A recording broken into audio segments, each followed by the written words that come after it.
When you do pass, let us know so we can include you in our Sunday shout out. As always, work hard, study hard. Let's get to our questions. 101. Holly is in charge of the social media team at the ad agency she works for. Her workload is now overwhelming, so Holly hired an assistant, but the assistant will need at least 6 months of training in order to be reliable. Starting this week, Holly wants to evaluate how reinforcement impacts the number of ads each member of her team makes in a day. What type of design should Holly use? This is one of the more challenging questions on this practice exam because there's a lot going on here. First lesson is the questions don't just revolve around things like autism. Okay. ABA can be used for anything. OBM is a specific business practice using ABA. The test is going to test your knowledge on applying behavior principles in a variety of situations. So don't be surprised if you see a question like this relating to business or something else outside of the realm of disabilities. The second thing is you really need to process the information in the question up front to be able to answer this question. What does the question want to know? The question wants to know what type of design should Holly use? What is happening in the question? Holly wants to evaluate how reinforcement impacts the number of ads each member of her team makes in a day. So she wants to evaluate multiple members of her team. Okay. What else do we know? We know that her workload is overwhelming, and that's important. Holly hired an assistant, but the assistant will need at least 6 months of training in order to be reliable. Holly wants to start this week. So this week, her workload is still overwhelming. So we have all this information. We now need to apply that to figure out what type of design Holly should use. The primary thing is we know her workload is overwhelming. So we need to be careful about not picking a design that's impractical when you don't have a lot of time. Additionally, what kind of design can we use to test on multiple subjects at once? So let's see. What about A, multiple baseline across behaviors? Well, how many behaviors are we looking at? We're really only looking at one, right? This social media behavior, okay? The number of ads, right? That's one behavior. So we're not looking across behaviors. We're really looking across subjects, right? Each member of her team. So we have B and C, multiple baseline across subjects and multiple probe across subjects. What's the difference between baseline and probe? This gives people trouble. Multiple baseline and multiple probe are pretty much the same thing, except in multiple baseline, you're taking baseline data every single session or every single occurrence, right? With multiple probe, okay, you might skip a few sessions. You might skip a few days. That's the main difference. And if Holly has an overwhelming workload, a multiple probe might be better because it doesn't require her to go in every single day and take baseline. She can go on Monday, take baseline, and then maybe go on Friday and take baseline, right? That's the difference between probe and baseline.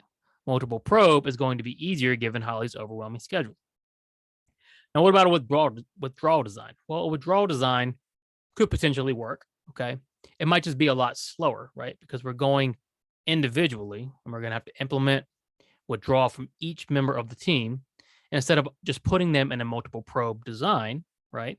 And watching the effects across all of our subjects. So given all of our information, C is really going to be our best choice. And I know that's a long explanation for this one question, but this is one of the more complex questions you might see. There's a lot of information. It's all relevant, right? And you have to really pick the best answer because B, C, D all look decent, but C, given our information, is really going to be the best. Again, we need to do our work up front. We need to comprehend what the question is asking and what's going on in the question and really attack and predict before going to our answer choices. So again, 101, we're going to use a multiple probe across subjects. 102, Picasso wants to evaluate how often spectators touch his art in his museum. He sets up a camera to observe as spectators walk by the paintings. He found that out of the 20 patrons who walked by the painting, 8 touched the painting, 5 stood and observed the painting, while 7 walked right past the painting. What percent of occurrences did the patrons not touch the painting? This question is easier than it may appear at first. What is the question asking? We want to know the percent of occurrences the patrons didn't touch the painting. Percent of occurrences just means how many trials there were, or how many instances there were. okay? And we take a percentage of those occurrences. Well, we know that there was 20 occurrences because 20 patrons walked by. And we want to know out of those 20 patrons, what percent did not touch the painting? Well, if you just look here, we know 8 touched the painting. Boom, there's our answer. Subtract 20 minus 8, we have 12 that didn't touch the painting. Divide 12 by 20, and what do you get? You get 60%. This is a easy question that's looking to confuse you with a lot of information. All it's asking is how many patrons didn't touch the painting? We know there was 20 patrons. We know 8 did. That means 12 didn't. 12 divided by 60, 60%. 103, a fortune teller is gazing into her crystal ball. She says to her client, state your name. The client says Jim. The fortune teller says, state your age. The client says 35. The fortune teller says, tell me your darkest secret. The fortune teller is using what? All right. What does this look like? Well, she's clearly trying to build up momentum to tell me your darkest secret. Because if you walk up to somebody and just say, tell me your darkest secret, chances are they won't. Just like if we have a difficult client and we say, what's 10 times 10? Okay. They might not answer. They might escape. But what do? We say, give me a high five. Tell me your name. What's 10 times 10? We're building up momentum, okay, to get that low probability behavior out. And when you're doing that, what kind of intervention are you using? Are you using shaping? Remember, shaping is focused on a singular behavior. We're reinforcing approximations of that behavior until we get to that terminal final behavior. These are 3 different behaviors: name, age, tell me your darkest secret. Shaping's out. We're using a high probability instructional sequence, right? High P, low P, whatever you want to call it. We're asking a lot of high probability responses first, and then we hit them with the low probability response, attempting to build momentum to get out, tell me your darkest secret. Low probability instructional sequence is not a thing. Stimulus transfer procedures, we're not transferring stimulus control from a prompt to an SD or from one SD to another. We're simply using a high P, low P sequence to attempt to get Jim, age 35, to tell us his darkest secret. The fortune teller is using B, high probability instructional sequence. Lance is training for a relay race that takes place on an obstacle course. He practices the same course every day for a month straight until he has each segment down. Today, one of his teammates adds additional stimuli to the obstacle course. The teammate is potentially attempting what? Now, I want you to read this question and attack it and predict. What can you predict from this? Well, we know Lance is running a relay race on an obstacle course. He practices the same course every day for a month straight until he has each segment down. So he's trying to master this obstacle course. And an obstacle course is really what? It's really just a series of responses, right? It's a chain. It's a behavior chain.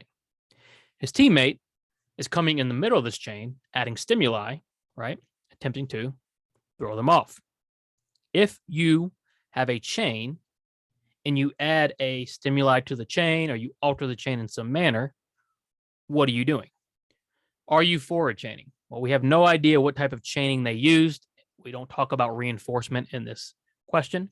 To know if we use forward or backwards chaining, we need to know when reinforcement arrived. We're not sure. We can't choose forward chaining. Consequence intervention. His teammates adding stimuli to the obstacle course, right? Before Lance runs. This is going to be an antecedent. Behavior chain interruption. Yes. If we are going to Lance's behavior chain and adding stimuli into it to alter that chain, we are potentially attempting a behavior chain interruption because we don't want just the same chain over and over again because we know that's not how life is. Life is unpredictable. Our learner, in this case, Lance, needs to be able to adapt in any interruption in the behavior chain. And then, of course, total task chaining, like forward chaining, we don't know what type of chaining they're using, okay? All we know is the teammate is attempting to interrupt the chain. So they're using C, a behavior chain interruption strategy. 105. When conducting a task analysis, how many steps should you ideally include in your behavior chain? Don't overthink this question. Okay? Some questions are easy. Some questions you're just going to know. Do not outthink yourself if you know the answer. So when conducting a task analysis, what are we worried about? Well, we're worried about the client, right? A task analysis is going to look different for a 5-year-old, a 7-year-old, a 10-year-old. And while it's true, when we conduct task analysis, we want to watch an expert do it, or we want to watch ourselves do it and reevaluate. We still want to make our task chain based on what? We need to make our task chain based on what the client can and can't do and what's best for the client. Straight up, simple as that. So A, as few as possible, well, not necessarily, right? The reason we're doing a task chain is that this particular behavior requires us to break it down. And if a behavior takes 25 steps, then that's how many it takes, right? As few as possible is not the right way to look at it. B, however many steps it takes to the task analysis model to complete the chain. Well, not necessarily, because if we're looking at a professional, they might complete the chain quicker, right? But we are looking for what's best for the client. C, okay? Remember, ethically, we always go back to that. What's best for the client? How can we involve the client? D, however many is best for the stakeholder. Well, while important, we want the stakeholder to be on board. The client still trumps the stakeholder, okay? Full stop, right? So how many steps should you ideally include in your behavior chain? It's really just however many is best for the client. Now, of course, within reason, right? Because we want to complete the behavior chain. We want to learn the behavior chain, but it's really what is best for them. 106, Sam hypothesizes that her client's behavior is maintained by attention. At her most recent session, Sam deprived her client of attention, and then Sam would tell her client to stop whenever they engaged in a behavior. What best describes what Sam is doing? Okay, if you ever get a question where the BCBA or the supervisor, in this case, Sam, is intentionally providing reinforcement for a maladaptive behavior, think functional analysis, because that's what we do in a functional analysis. We manipulate antecedents to try to evoke behavior, and then we provide consequences trying to maintain that behavior because we're trying to determine function. So what is Sam doing? Well, Sam believes her client's behavior is maintained by attention. So she deprived her client of attention, trying to evoke attention-seeking behavior. And then Sam gives the client attention. Now, it seems counterintuitive to what we would normally do, but Sam is trying to prove her hypothesis, right? Once she proves her hypothesis, then she's going to, of course, do a different behavior plan. But this looks like a functional analysis. That's our prediction. So A, conducting indirect assessment. We know this is wrong. Why? Well, Sam is working directly with the client. An indirect assessment is not directly with the client. B, punishing the maladaptive behavior. No, she's reinforcing it, right? She's giving the attention-seeking behavior attention. C, conducting a functional analysis. This is what we predicted. C looks like our answer. And then D, performing an innovative antecedent intervention. She's not. She's evoking it, right? This is evocative. Okay, she's depriving the client of attention to evoke behavior. C is going to be easily our best answer. 107, the Florida State Seminoles hand out helmet stickers to players who make big plays or achieve high marks in the classroom. Players who get in trouble or fail to fulfill their duties lose helmet stickers. This is considered what? Be careful, right? The first sentence looks like what? Well, it looks like positive reinforcement. We give out helmet stickers for big plays or achieving high marks. The second sentence, however, looks like what? It looks like negative punishment. We're taking away helmet stickers. This is considered, well, if we look at our answer choices, we don't have negative punish, or we don't have positive reinforcement as an answer choice. So we're not really worried about this first sentence. We're worried about this second sentence. Players who get in trouble or fail to fulfill their duties lose helmet stickers. We're taking away something, okay, for players who get in trouble, trying to reduce that, or failing to fulfill their duties, okay, trying to reduce that. This is going to be what? If you take away an earned token or an earned reinforcer, is that negative reinforcement? Well, it's not reinforcement. It is negative, but it's not reinforcement. We're not trying to increase anything. It's not positive punishment because we're not adding stickers, we're taking them away. It's not an antecedent intervention, it's a consequence intervention. So it's D, a response cost. A basic intervention where you're removing a stimuli, typically an earned stimuli like a token, in response to a behavior. That's what we're doing here.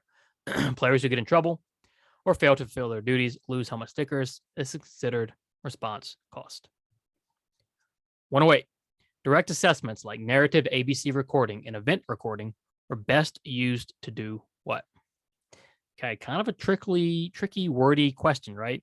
I even have to read it a few times, right? Direct assessments like narrative ABC recording and event recording are best used to do what? And that's okay. Don't make the mistake of reading the question once, not understanding it, and just saying, well, I'm going to go to the answer choices and I'll figure it out later. No, reread the question until you understand it. What does this question want to know? It wants to know about direct assessments like ABC recording and event recording and what they're best at. What do we use narrative ABC recording and event recording for? What are we trying to accomplish? Are we trying to identify the function of a behavior? We're really trying to hypothesize the function, right? And the key here is are best used to do what? Functional analyses are best to identify the function, okay? ABC recording and event recording can attempt to help us hypothesize it, but if we want to really identify the function, we should use a functional analysis. B, form a hypothesis regarding the function of a behavior. Yes, right? That's what these direct assessments are really for, okay? Form a hypothesis, then do a functional analysis to identify function. B so far looks like our best answer. C, better understand the client and stakeholders' wants and needs. You're better off really interviewing them for this, okay? And then D, identifying maintaining consequences of behavior. Again, that would be better for the functional analyses, okay? Because remember, event recording is really just frequency, right? So it's not really going to be the best at identifying maintaining consequences. Both of these, like direct assessments, are really better for forming a hypothesis regarding the function of a behavior. 109, Charlie receives a yo-yo for Christmas. Charlie's older brother shows him how to move the yo-yo up and down. Charlie perfects this and then is able to do other tricks like walk the dog and around the world with the yo-yo. What has occurred? Okay, what is going on in this question? Charlie gets a yo-yo. Charlie can now move the yo-yo up and down. He then starts to be able to do other tricks like walk the dog and around the world without teaching. What has he done? Has he generalized responses? Has he generalized stimuli? Is this on maintenance or is it overgeneralization? Well, it's not overgeneralization, right? Overgeneralization is typically when behavior occurs in inappropriate situations, but this is totally appropriate, walking the dog and around the world. It's not in maintenance. Maintenance would be, can Charlie do the move up and down? Charlie's doing new moves. So we're looking at response generalization and stimulus generalization. What's our trick? What do we ask ourselves? We ask ourselves how many responses, how many stimuli? Well, we have 3 responses, up and down, walk the dog around the world. We have 1 stimulus, a yo-yo. Multiple responses for 1 stimulus is going to be response generalization. Stimulus generalization is 1 response, multiple stimuli. And then 110, which of the following best represents incidental teaching? What is incidental teaching? Incidental teaching is just naturalistic teaching. And this is why you need to know your definitions. This is a definition question disguised as an application question. If you don't know what incidental teaching is, this question's nearly impossible, right? You're just going to be guessing. If you know what incidental teaching is, though, it's very easy. You're looking for the most natural way of teaching. So A, you ask each student in your classroom to name their favorite movie. You provide praise after each response. Feeling isn't really natural. This is almost DTT, right? You're just giving an SD, giving feedback. It is not incidental, okay? It's very contrived. B, for movie day, you provide 4 different choices to your classroom. The movie with the most votes is the one the class will watch. This is really a preference assessment, right? C, you put a movie on for your class. As the class asks questions about what they're watching, you engage them in discussion. This is much more natural. It's free-flowing conversation. It's not a quiz. It's not an assessment. You just have a movie on. Class is asking questions. As they ask questions, you engage. That's incidental. You're using incidental situations to teach. And then D, you tell your class there will be an exam next Tuesday based on the movie you're watching today and that they should take notes. This is anything but incidental, right? You're preparing them for an assessment. Our most incidental way of teaching would be C. You put on a movie for your class. As the class asks questions about what they're watching, you engage them in a discussion.